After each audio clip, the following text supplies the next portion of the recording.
termina com aborrecimentos.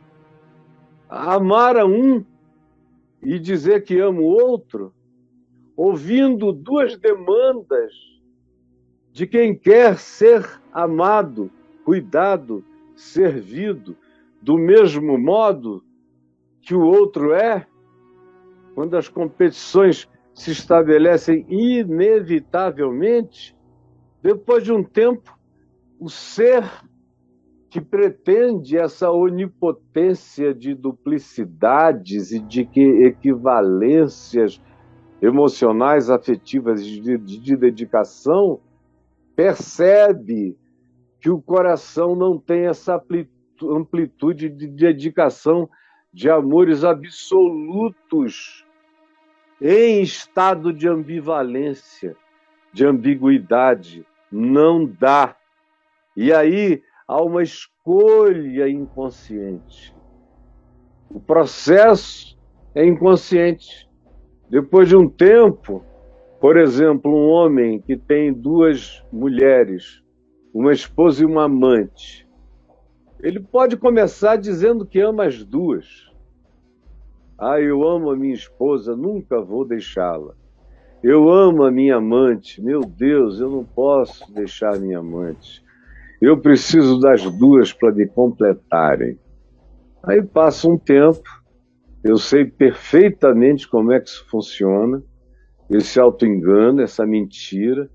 Eu sei na vida e na observação de centenas e milhares, como eu sei na minha vida, como isso é mentira, que você não pode. Depois de um tempo, o coração não aguenta mais aquela guerra civil emocional, aquela batalha interior de agora chegou a hora de amar a fulana, agora chegou a hora de me dar por inteiro a cicrano. Chega um momento que a alma não suporta. Seja um homem com duas mulheres, uma mulher com dois homens, seja uma mulher com duas mulheres, um homem com dois homens, seja Deus com as riquezas, sejam potestades, principados, poderes, potentados que demandam as nossas dedicações. Depois de um tempo a gente não aguenta mais. A alma não suporta. Se ela se entregar, ela adoece. E como ela não quer se entregar a essa angústia que divide, que racha, que bota você bipolarizado, sofrendo, angustiado, a solução da alma é escolher um lado para aborrecer. E também é um processo inconsciente. Você vai ficando irritado com um lado. Se for o lado mais bonzinho, legal, você fica irritado com ele. Se for o lado que mais te cobre, você também vai se irritar e vai aborrecer. Não existe saída, não tem alternativa, ninguém consegue, ninguém pode.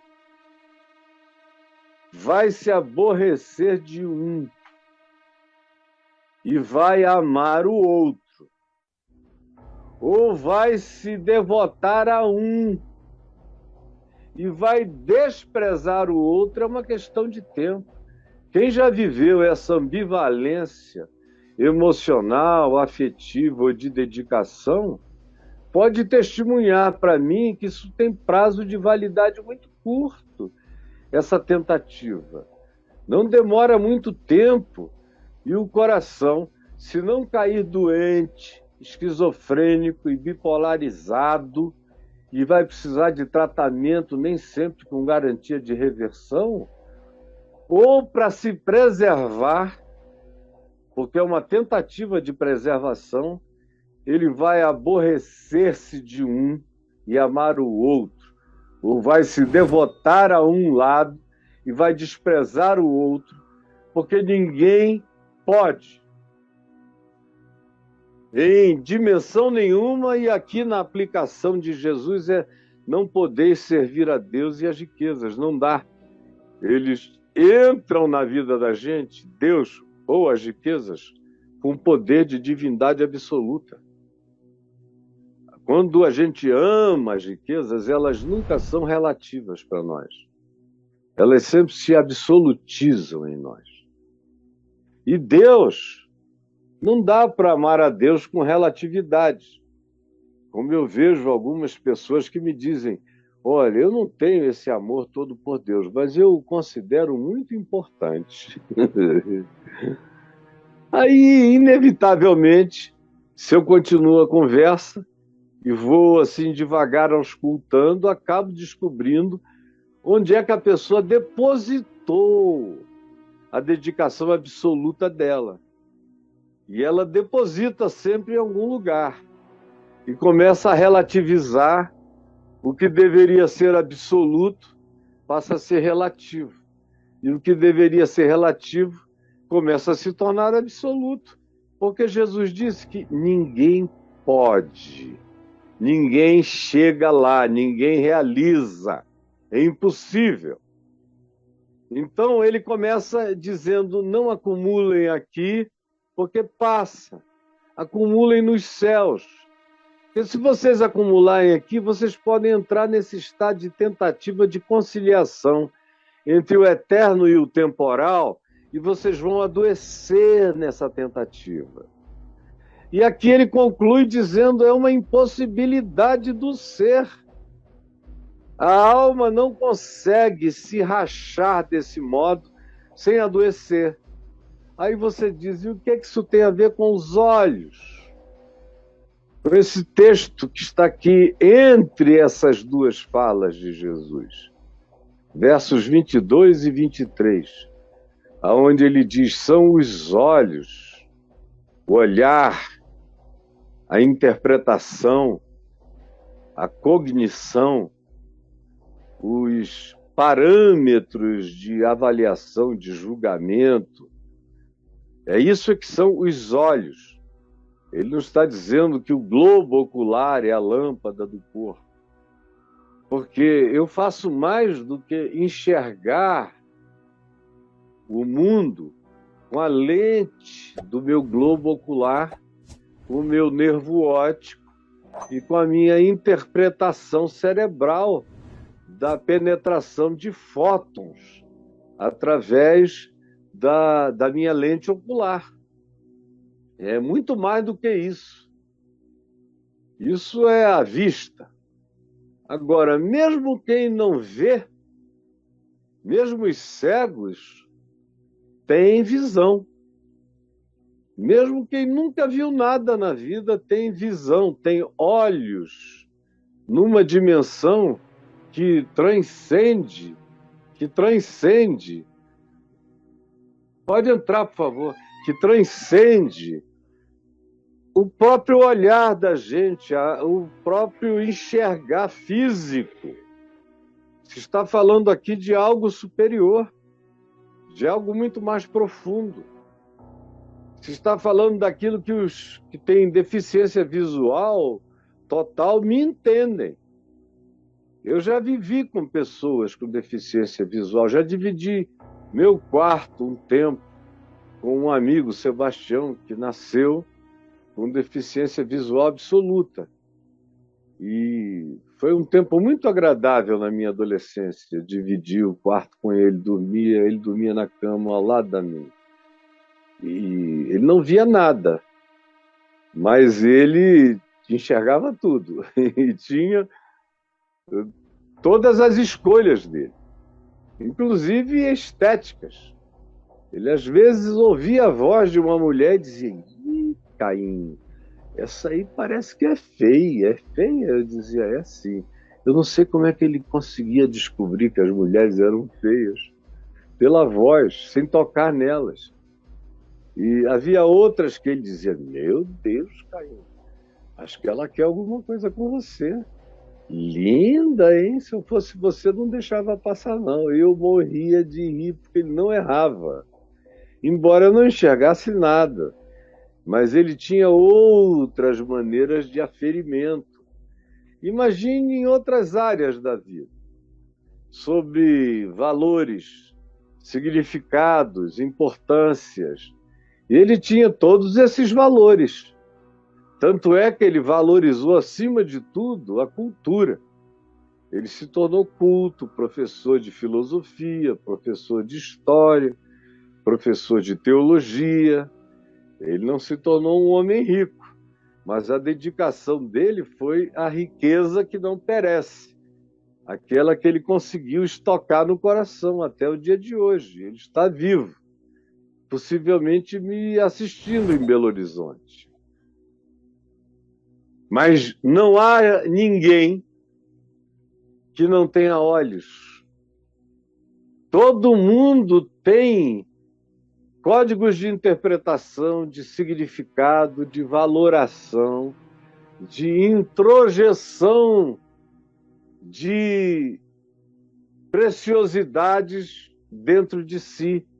E tanto mais quanto a pessoa tem a dificuldade de escolher o que servir, ao que se dedicar, mais confusa, mais dividida, mais multifacetada, mais complexificada, mais sem solução, a pessoa vai se tornando. É por isso que uma pessoa que se interessa, por exemplo, vou falar de um homem, se interessa por muitas mulheres simultaneamente, ele acaba mergulhando na dissolução. Ele perde a solução da escolha que foca o olhar num amor só, numa entrega só. E aí ele dilui a capacidade do amor e ele passa a confundir amor com desejo múltiplo, com lascívia, por exemplo. E aí a solução psíquica da inteireza de um ser que ama é dissolvida. E o indivíduo perde a solidez desse foco, a objetividade desse foco, e dilui como se fosse um olho de mosca que vê para todos os lados.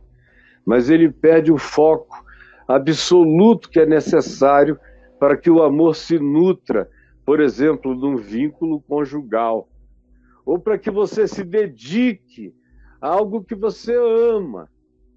Por exemplo, ontem eu estava assistindo mais uma vez um documentário sobre a vida do Einstein. Eu já devo ter visto uns 30 e lido livros, histórias e biografias. E o cara tinha uma concentração só na vida desde criança. E ele desenvolveu o laboratório dele. O laboratório era a imaginação. Ele era o homem que dizia que entre ter uma grande inteligência e ter uma grande imaginação, ele preferia ter uma grande imaginação. Porque foi da falta de limite, da infinitude da sua imaginação, que ele fez a sua inteligência acompanhar e servir a imaginação. Por isso, frequentemente, as suas soluções não foram pensadas, foram imaginadas. E eu me identifico imensamente com ele, porque desde criança que eu não sou uma pessoa que, antes de tudo, pensa. Antes de tudo, eu imagino. É depois que eu imagino é que eu dedico o meu pensamento ao que eu consigo imaginar, imaginando que, se eu consigo imaginar, eu consigo pensar o que eu imaginei. Eu consigo debulhar e eu consigo desconstruir para entender a minha própria imaginação. Isso faz parte de tudo o que eu intuo na vida. Mas é uma coisa só, eu nunca me dediquei a dois senhores. Eu me dedico a um só. É o Evangelho, é Jesus. E todos os meus outros interesses decorrem daí. São por causa da dedicação exclusiva ao Evangelho que eu me interesso por tantas outras coisas que ficam a serviço do Evangelho na minha mente e na minha vida, e não dividindo nada com o Evangelho. Não há nada na minha mente que divida o Evangelho. Qualquer coisa que você me veja interessado, falando, pensando, discorrendo, está sob o Evangelho em mim. Porque eu aprendi há muito tempo que ninguém pode dividir. Não dá para dizer o Evangelho é a minha filosofia de vida.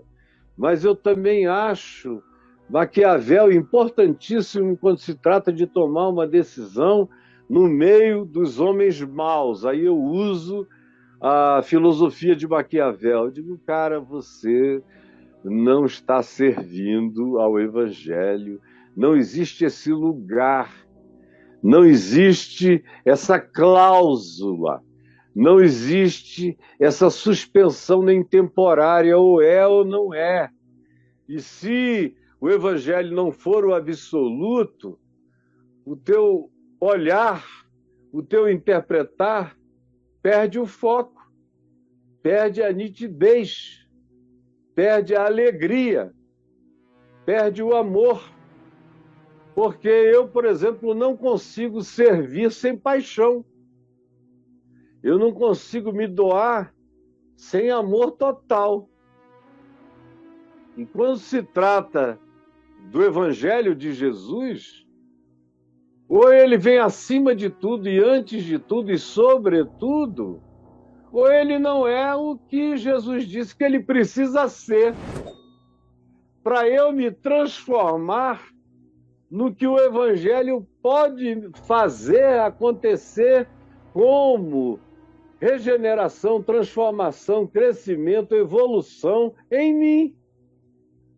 Para que haja essa evolução, tem que haver essa dedicação absoluta. Significa que eu sou um fanático que tem um tema só? Não. Eu tenho milhares de temas na vida, mas eles todos vêm em decorrência da quilha da minha existência, da pedra fundamental, pela qual eu meço prumos, níveis, assentamentos e tudo mais que eu vá fazer na minha vida.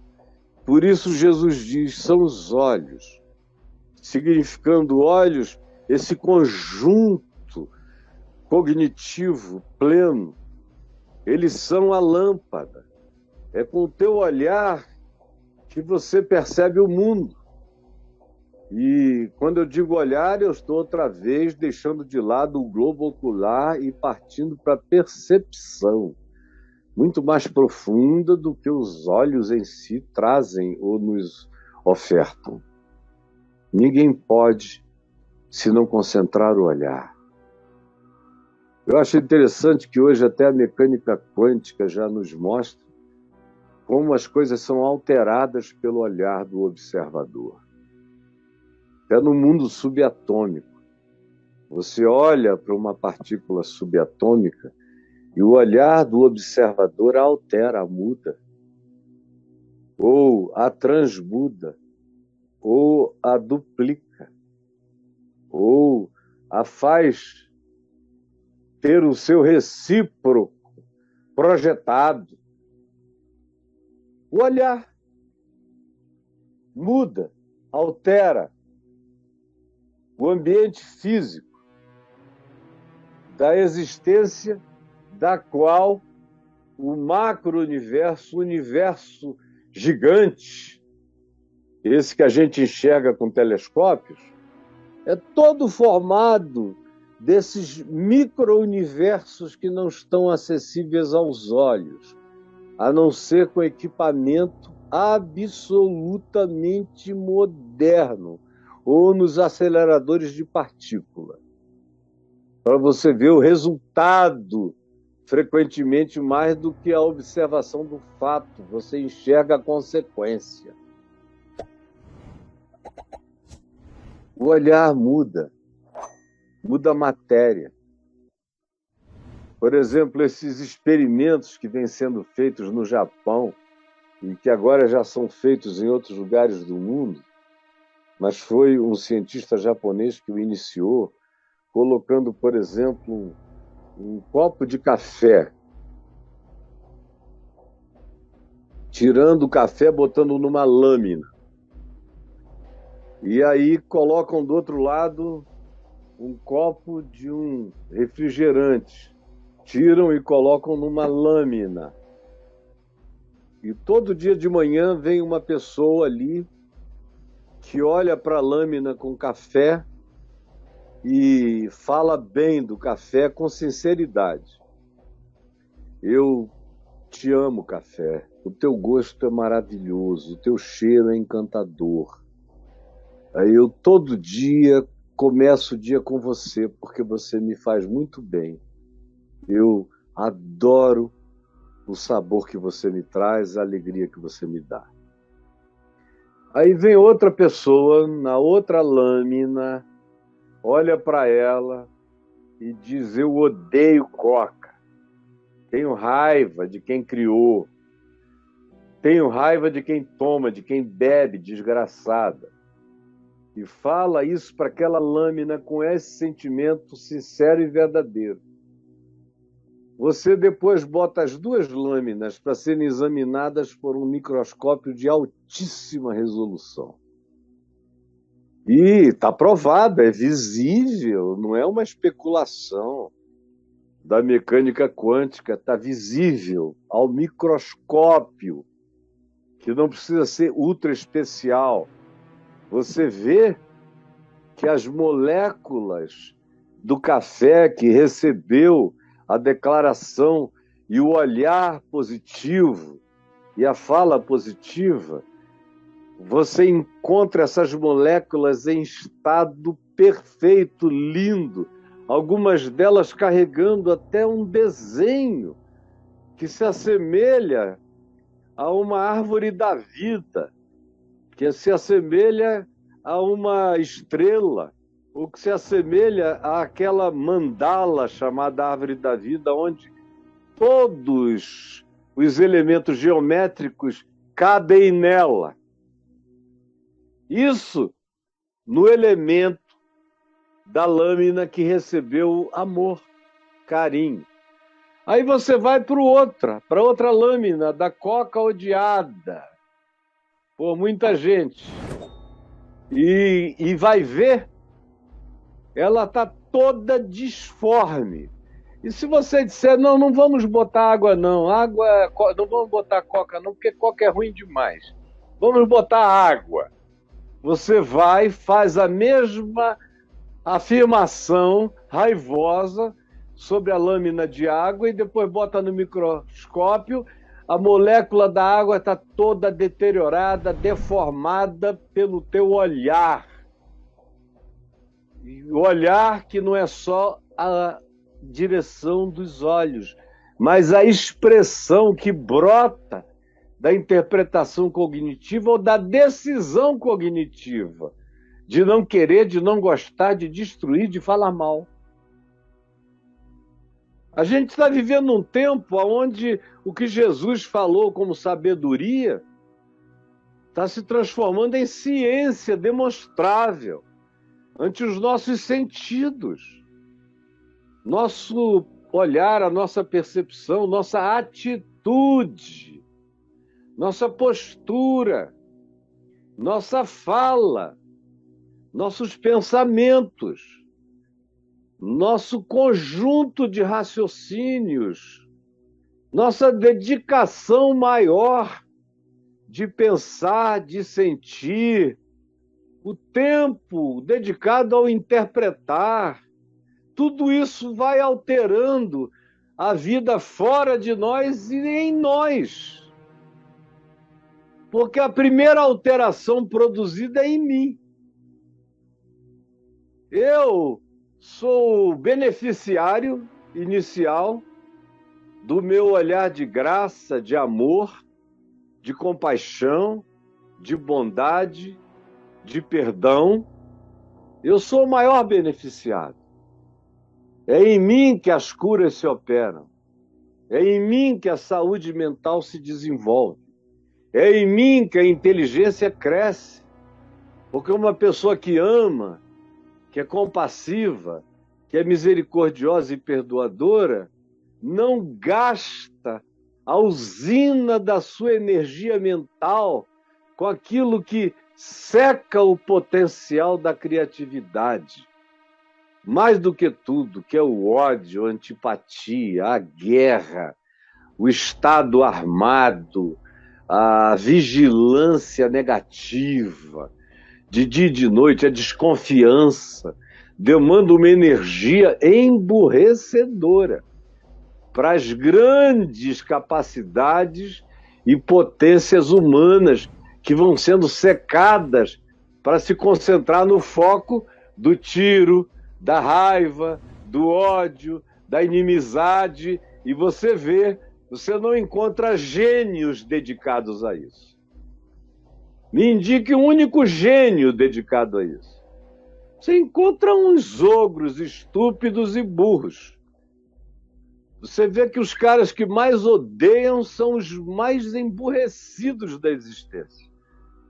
E as pessoas que mais amam e que mais têm coração para a vida, em amor pela natureza, em amor pela criação, em amor pelo próximo, em amor por tudo que existe, são os que desenvolvem as mentes mais brilhantes, mais amplas, mais profundas, mais carregadas daquilo que edifica a vida e edifica o próprio indivíduo. Primeiro beneficiado, quando os meus olhos são bons, quando os meus olhos iluminam a vida, sou eu. A primeira cura é minha, mas não só minha, ela tem o poder de produzir cura em outros. O meu olhar muda o mundo. Eu vejo o mesmo mundo que você vê.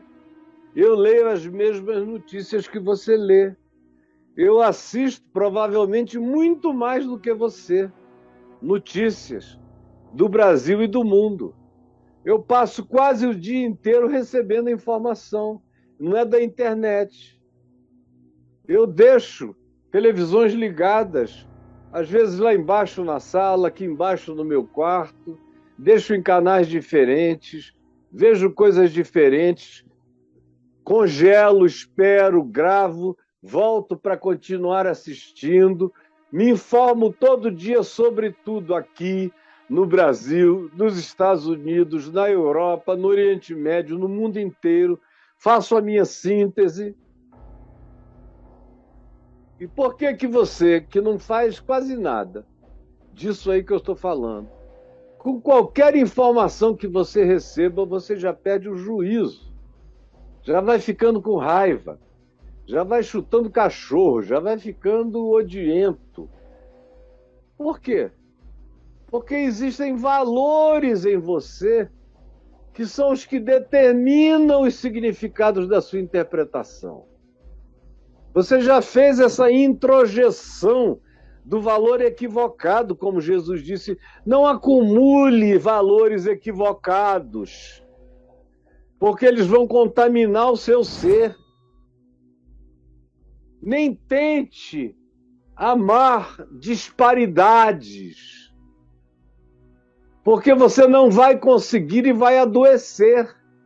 Adoecer a si mesmo e adoecer os outros, pelo seu olhar adoecido. Busque o foco singular, como Paulo diz, nas coisas lá do alto, onde Cristo vive, assentado à direita de Deus. Pensai nas coisas lá do alto, buscai as coisas lá do alto, vivei as coisas lá do alto, buscando o que é puro, o que é limpo, o que é de boa fama, o que não é degradação dos outros, mas o que possa carregar louvor, construtividade, estímulo. Faça assim, projete esse olhar, veja o melhor. Hoje, seu filho não está legal, mas isso não é uma conversa póstuma, ele está vivo. Ontem alguém estava me falando de uma pessoa. Ah, você nunca faz isso para mim. E foi meio definitivo. Aí eu ri e falei, escuta, Essa não é uma conversa póstuma, ela está viva aqui na tua frente. Está até rindo. Muito provavelmente com disposição de fazer o que você gostaria que ela fizesse. Por que que você não dá só um beijinho e um abraço? E você vai ver como o resultado vai ser extremamente superior do que só deixar um vaticínio do tipo você nunca. Não existe isso. Nunca é demais no tempo e espaço, na vida terrena. E ainda mais sabendo que tem eternidade, ainda mais sabendo que mesmo depois que a vida cessa aqui, o indivíduo ainda pode mudar para a eternidade. Nunca é uma palavra que devia ser banida de quem ama, do coração de quem ama, do coração de quem tem fé, do coração de quem projeta o bem. Tem pessoas que eu olho hoje à minha volta, no meu horizonte, e digo que elas são horríveis. Horríveis. Que eu não gosto de como elas são, não gosto de quem elas são, não gosto do que elas fazem, não gosto de nada do que elas dizem, pensam e ensinam. Mas eu não digo para mim mesmo, nem para ninguém, que elas nunca poderão se converter. A gente não sabe o que a velhice vai trazer. A gente não sabe o que uma doença pode produzir. A gente não sabe o que uma impotência, uma falência, o que as perdas podem gerar de bem no coração de uma pessoa. A gente sabe o que a perda pode gerar de mal. Mas muitas vezes produz coisas absolutamente impensáveis, alteram valores, mostram o engano, a ilusão, a miragem, na qual a pessoa viveu tantos anos, e às vezes num choque, às vezes é um câncer terminal que termina a maldade de uma pessoa e a catapulta na direção de uma outra interpretação da vida.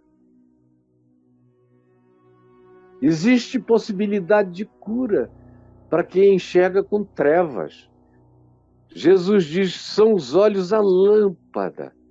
Pode iluminar o mundo. Eu ia dizendo, eu olho e habito o mesmo mundo que você. Mas eu tenho outras percepções sobre o mundo que eventualmente você não carrega. Tem muita gente que me diz, não, isso aqui é o inferno, não tem jeito, então deixa eu infernizar o mundo, porque o mundo já é um inferno. Como tem gente agora nessa onda de comprar armas e armas e armas, foram adquiridas mais de 2,5 milhões de armas. Tem pessoas que têm 60 armas em casa, rifles, AR-15 e rifles de guerra em casa, preparados para uma guerra. Imagina como é a cabeça do sujeito desse. Eu não quero nem visitar essa mente por nem um segundo. Quanta treva, quanta ameaça, quanta expectativa ruim, quanta disposição. Outro dia alguém me perguntou aqui, uma moça, mas eu não posso nem comprar uma arma para se defender? Eu falei, se você quiser, pode. Mas já é um mau sinal, minha filha. Primeiro porque você vai ter essa arma roubada. 90 e tantos % dos usuários perdem a arma. Até o capitão, que tinha uma, levaram no tapa, tomaram a dele, ali em Vila Isabel, há uns anos atrás. Tem muita falácia nisso. Ele quer que vocês se armem para, no caso de uma guerra civil, o contingente dele está mais armado do que o exército até. Mas já é um olhar das trevas para a vida, já é o pior olhar. Não é um olhar que transforma o mundo, não é um olhar que projeta o bem, não é um olhar que imagina a educação, a saúde, a cultura, a equivalência de ganhos, a melhoria, a diminuição do abismamento social entre as classes e as pessoas. Não é um olhar que carrega nada disso. Um olhar que carrega tudo isso tem que ter pulsão de amor. de desejo bondoso, de carinho e de misericórdia. Tem que iluminar o mundo com luz. Tem que ser uma apreciação que carregue a perspectiva da transformação. A mesma coisa na sua casa. Casamento. Não tem casamento que não canse. Uma pessoa que diga: não, eu me casei, já estou casado há 30 anos, nunca tive um dia de cansaço com a minha esposa ou com o meu marido. Está mentindo. Todo mundo já cansou, já disse: poxa, será que ele não aprende isso? De coisas pequenas a coisas maiores. A gente cansa. E se nesse cansaço você se entregar, o seu olhar pode mudar. Ou então você pode cair naquela tolice de ver um filho fazer uma coisa muito errada e dizer: esse aí não tem jeito não, ele repetiu a mesma coisa que o pai dele sempre faz, aquele desgraçado que eu deixei, igualzinho. Aí quando começa a falar isso para o filho, para a filha, vão plantando as sementes dessa treva no coração e se tornam responsáveis por isso, são semeadores de trevas. Por quê? Porque apesar de ser mãe ou de ser pai, o olhar é um olhar de trevas, com projeção do pior. Agora, quando o teu olhar é bom sempre, você está sempre projetando o melhor. Você está chamando a pior experiência no máximo de fase que vai passar. É só uma fase que vai passar. Mas, se você não tiver essa atitude mental, assim como você altera moléculas com seu olhar raivoso ou com seu olhar bondoso, assim como você altera partículas subatômicas com a sua observação, você também tem um mundo que você enxerga. Conquanto haja objetividades imutáveis no mundo, de fatos que são inegavelmente os mesmos para todos, as interpretações são diferentes. A Rússia está bombardeando a Ucrânia. Já tem agora mais de 5 meses, vai para 6 meses, eu creio. Agora, tem gente que acha que a Rússia está fazendo a coisa certa. Se você vai entrevistar essas pessoas, sinceramente, todas as que me dizem estão fazendo as coisas certas, bombardeando a Ucrânia, eu não consigo, depois de conversar um pouquinho, continuar, porque os meus valores e os valores dessa pessoa são totalmente diferentes. Mesmo aqueles, como alguns conhecidos, amigos religiosos, que dizem: não, é por causa da OTAN. A OTAN devia ter dissolvido quando a União Soviética acabou, em 91, quando o Pacto de Varsóvia se desfez. Mas ela não acabou, ela continuou. Ela quase acabou, quase mingou, ficou por um fiapo ali. Até que houve razões para ela, de novo, com os traumas da Segunda Guerra, voltar a se preparar. A Europa ficou traumatizada.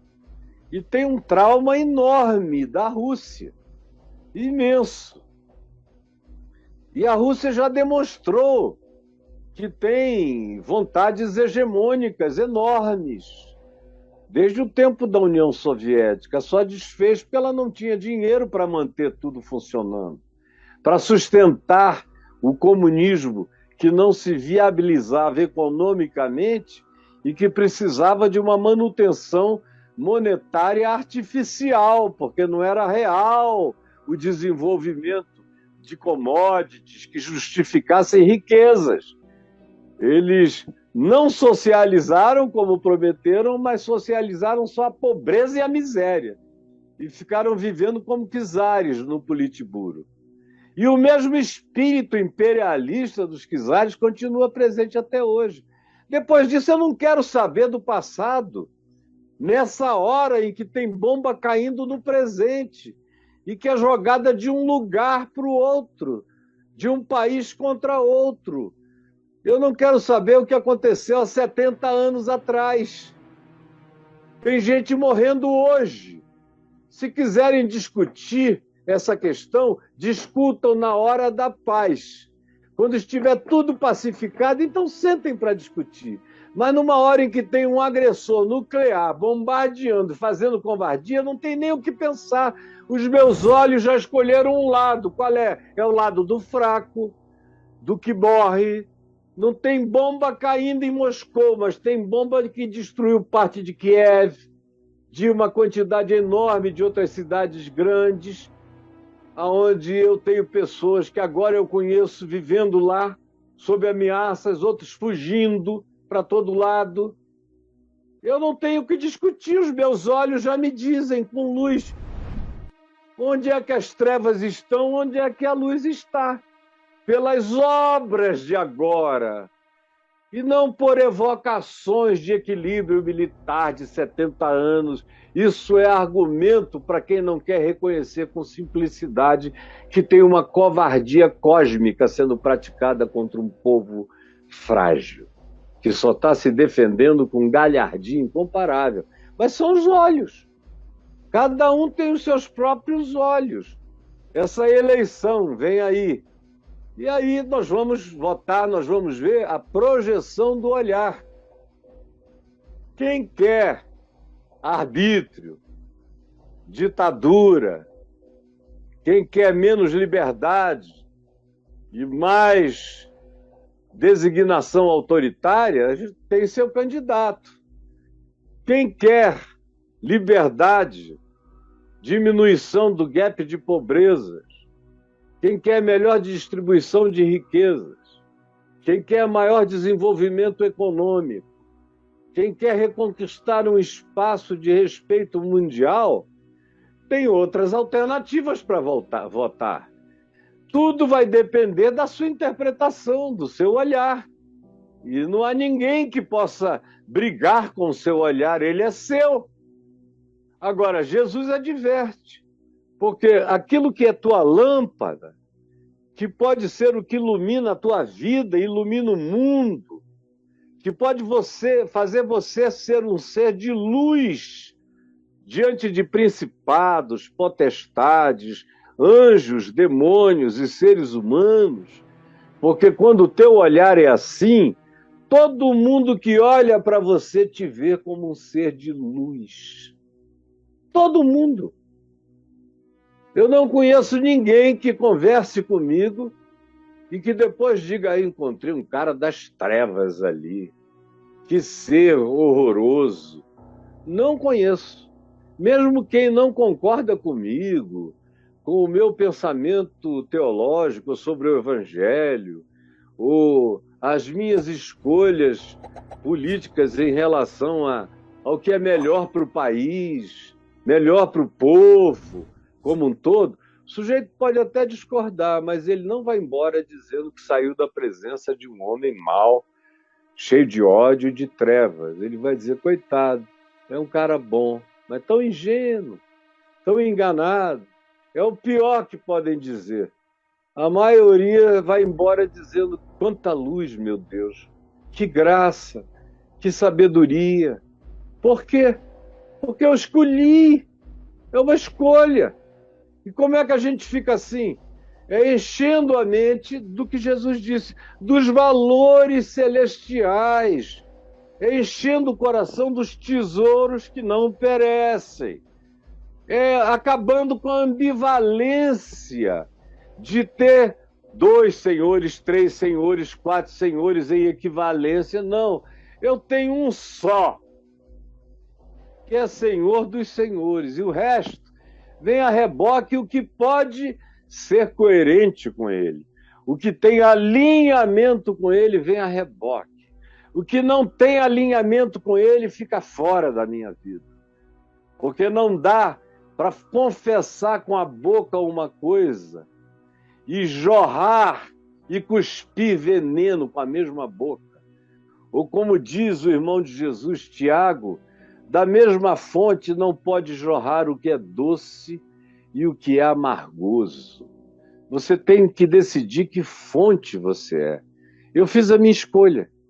Eu quero andar sendo um ser de luz. Posso entrar no inferno que eu ilumino as trevas. Posso entrar no que você chame de o lugar mais maligno do mundo. É maligno para você, que tem medo, que olha com olhar de trevas. Eu olho com olhar de luz. Onde eu chego, tudo ilumina. E se eu entro na caverna espiritual, os morcegos é que fogem, porque eu levei luz. Eu sou luz, os meus olhos são incandescentes, projetam bondade, graça, conversão, esperança, possibilidade, perdão, acolhimento. Aí você vira um ente luminoso. A tua mente produz e projeta isso. O que você planta, cresce. A minha mulher diz que eu tenho uma mão verde, porque tudo que eu boto no chão pega. Graças a Deus, mas tudo que eu boto no chão é com oração. Jesus, tu fizeste essa coisa linda. E aqui, ó, até essa terra que tu criaste, cheia de vida. É vida pura, é um organismo. É maravilhoso, é um corpo de vida perfeito para produzir tudo o que nos alimenta, o que nos serve, que seja para a tua glória. E planta lá que você vai ver, molhe com amor, olhe com carinho e bote um adubo bom que não tem jeito de não florescer. Agora, tem gente que seca. Tem gente que seca plantações inteiras com raiva. Você já ouviu falar nisso? Não é superstição, não, é fato estudado. Tem gente que seca. Olha com ódio, com inveja, com maldade. Seca. Tem gente que para onde olha seca, mas essas pessoas secam antes de tudo a si mesmas. Elas estão se desidratando de toda a humanidade. Estão se enchendo dos líquidos venenosos, peçonhentos da maldade. É por isso que secam realidades tanto vegetais, quanto às vezes até a bênção deles para os filhos, que são bênçãos sem amor, são só formalidade, às vezes fazem mal até aos filhos. Eu vejo pais cuja presença amaldiçoam os filhos no silêncio do trato, porque exalam isso. É o que Jesus disse. É o olhar não do globo ocular, é a atitude, é a mente. A presença se torna isso. Ou luz, se você é bom. Então todo o teu ser fica cheio da luz divina. Anjos vêm, demônios fogem, e o próximo, perverso, também não quer aproximação de você. E o próximo, que não carrega a perversidade, se sente atraído por você. No entanto, se porém for diferente disso, se os teus olhos forem maus, e aí é uma coisa horrorosa, porque tem gente que tem o olhar mau mesmo. E não é pouca gente, não, é muita gente que olha e você diz, meu Deus, essa pessoa realmente é má. E o mundo está crescendo em gente má. O amor está morrendo, está se esfriando em quase todos os lugares, em quase todas as mentes e corações. E aí a iniquidade prolifera, a maldade cresce, a perversidade, a desumanidade, a falta de significado para a vida, a falta de empatia, o desprezo pela existência do próximo, mesmo que ele seja o mais diferente possível de mim. Parece que a diferença dele é uma justificativa para eu querer a eliminação dele. Isso é maldade, isso é perversidade. Você pode chamar pelo nome ideológico que você quiser, mas Deus chama de maldade. Jesus chama de coração mau. Todos nós carregamos alguma dose de maldade no coração. Os que vão se santificando são os que vão cada vez reduzindo mais a possibilidade de que essas pepitas, essas poeiras de maldade fiquem no coração e vão varrendo isso com o passar do tempo, com o crescer do amor. Não vai sobrando espaço para nenhuma imaginação perversa, só para a imaginação do bem, para a projeção do olhar de luz. Mas tem outros não, cuja vida é completamente uma construção imaginativa da perversidade. São os Einsteins da imaginação perversa.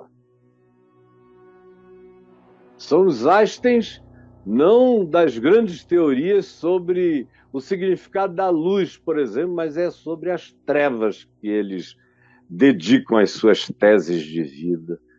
Se os teus olhos forem maus, se a tua interpretação for nojenta, suja, enciumada, competitiva, se for arrogante, soberba, teu ser todo, tudo em ti vai ser treva. Aí você fica preocupado, como eu vejo, eu morro de rir até hoje, quando o pessoal manda dizendo, tem até gente instruída, que manda para mim reportagens, como eu recebi semana passada, de uma foto com uma matéria de um cara na Colômbia que criou a igreja de Satanás lá, que é uma coisa antiga, já Califórnia, já desde os anos 70 e tudo bobagem. E que é a igreja de Lúcifer. Aí diz que é a igreja da luz, porque Lúcifer é o filho da luz. Então é a igreja de Satanás. Aí me mandaram dizendo, olha só como as obras do diabo estão crescendo. Aí mostrou a foto com essa matéria, que é até pequena, sobre uma exoticidade religiosa lá na Colômbia. É só exoticidade. Porque as obras de Satanás, cara, não têm essa obviedade. Crente é muito tolo, é muito bobo. Eu não quero dizer que é burro, não, mas às vezes é de uma burrice. E a gente está cercado de satanismo para todo lado. Satanismo político, satanismo ideológico, satanismo separatista, satanismo que é o ódio. Todo ódio é diabo, que é o homicida, que é o que odeia. Odiou é do diabo. Carrega esse espírito da morte, do suicídio, do homicídio, porque os outros são perigosos, eu posso matar, e se matar é problema de quem morreu. É satanismo. Você está pensando que é o quê? O cara mente em nome de Deus, usa o nome de Deus o dia inteiro para arrancar dinheiro dos incautos, dos ignorantes. O que você acha que é isso? A igreja de Satanás passa a ser brincadeira de creche de noviças rebeldes. Porque não tem mais satanismo presente no mundo do que aqueles que nós, cristãos, estamos fazendo há séculos. A história do cristianismo é a história de muito satanismo. E era satanismo feito em nome da ortodoxia, em nome de Deus, em nome da repressão aos hereges, em nome disso tudo. Não eram os bruxos que eram os satânicos, nem os hereges queimados. Não, eram os que acendiam fogo, levantavam a estaca, eram os juízes, eram os que passavam a sentença, que cumpriam a condenação. Não era nem o Carrasco, coitado, que só estava cumprindo um papel. As maiores obras de satanismo que o Ocidente da Terra conheceu foram produzidas nos altares do cristianismo, nos ódios, nas devassidões hipócritas, mentirosas, comendo bunda de criança, homossexualidade imposta sobre alunos e noviços, gravidez de meninas que eram forçadas a abortar, como eu já atendi várias, e eu não tenho tempo para contar tantas histórias. E essa coisa monstruosa de designar as pessoas para o inferno assim à toa. Não frequenta a minha igreja, é do inferno. Não foi batizado, está no inferno. Foi batizado, mas só com água católica na cabeça, está no inferno. Frequenta uma denominação esquisita, está no inferno. É tudo inferno. De onde é que vocês acham que nasce, que brota o maior satanismo do Ocidente? Se não da atitude do cristianismo cheio de intolerância, ódio e discriminação entre as gentes. Me diga. Porque, infelizmente, eu digo isso com temor, tremor e dor. Eu conheço muito mais pessoas com um olhar bom do lado de fora do que do lado de dentro da igreja. E do lado de fora, alguns que eu conheço com o melhor olhar são os que foram expulsos, ou são os que, por causa da opressão, não aguentaram mais e saíram. Por que eles foram expulsos e por que eles saíram? 99% porque eram pessoas do bem. E a comunidade não aguentou a bondade de fé e do evangelho nelas, nem a pregação pura e simples do evangelho nelas. Não. E aí é expulsado. Quem é os que estão fazendo as obras do diabo? Os que foram postos para fora ou os que estão do lado de dentro, como os xerifes da salvação? Todos com os olhos em trevas. Como é que alguém pode aprender teologia com os olhos maus?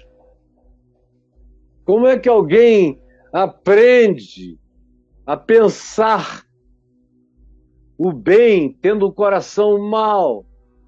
É aquela velha e simples lógica de Jesus. Hipócritas, como podeis dar fruto bom sendo maus? Como podeis produzir figos sendo espinheiros? Como é que vocês podem? É a lógica que ele repete o tempo todo, dizendo: vem do coração, tanto a luz quanto as trevas. Se vocês forem maus, todo ser de vocês vai ser uma treva ambulante. Você vai ser exatamente o que o diabo gosta. E olha, o diabo gosta muito mais de alguns de vocês do que de gente que está no satanismo.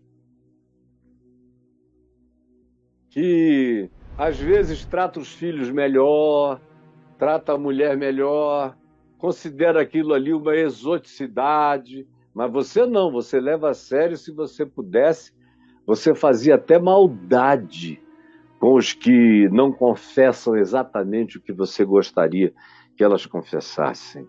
Aí você se torna, faz parte dessa congregação das trevas.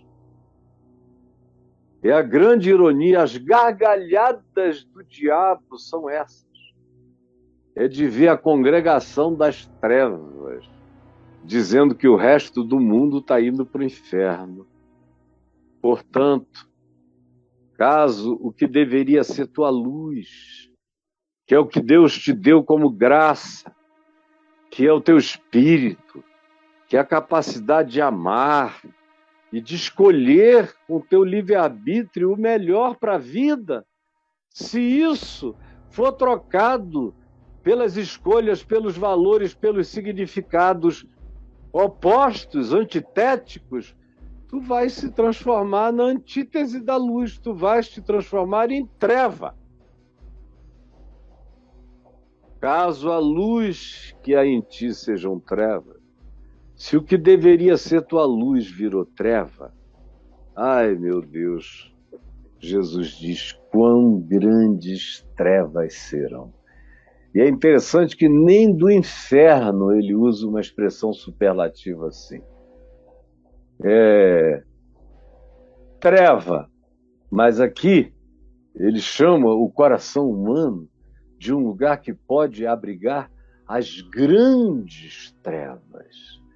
Não estão em nenhum beco do lixo, não estão em nenhum lugar assim da terra, mas estão em ti. Quão grandes trevas serão. Isso pode ter cura? Pode. Manassés tinha um coração cheio de treva. Paulo diz que ele caminhava na treva absoluta do ódio, do homicídio. Aí ele diz, e de trevas, tchan, resplandeceu luz. Houve luz. E eu vi a glória de Deus na face de Cristo. E enxerguei por uma misericórdia, porque eu mesmo andando no meu próprio caminho, se não fosse o atropelo daquela soberania, eu teria continuado matando, até morrer de raiva, até morrer de ódio, até ser destruído por mim mesmo, sem a glória de ter morrido, decapitado por ordem de Nero, o que é um privilégio que só profetas da luz experimentam caminhando nesse mundo. Jesus, eu peço que essa palavra, que não é nova, que eu mesmo já falei aqui e já escrevi sobre ela tantas vezes e de tantos ângulos e por tantas perspectivas, dizendo sempre a mesma verdade, que ela tem alcançado hoje quem já ouviu, quem ouviu pela primeira vez e quem chegou aqui não querendo ouvir nada, mas que não conseguiu deixar de ouvir. E eu peço que o teu Espírito, que é santo, puro e verdadeiro, faça essa palavra rasgar o véu da incredulidade e as tapadeiras das trevas no coração de todos. É o que eu te imploro. Em nome de Jesus. Amém e amém.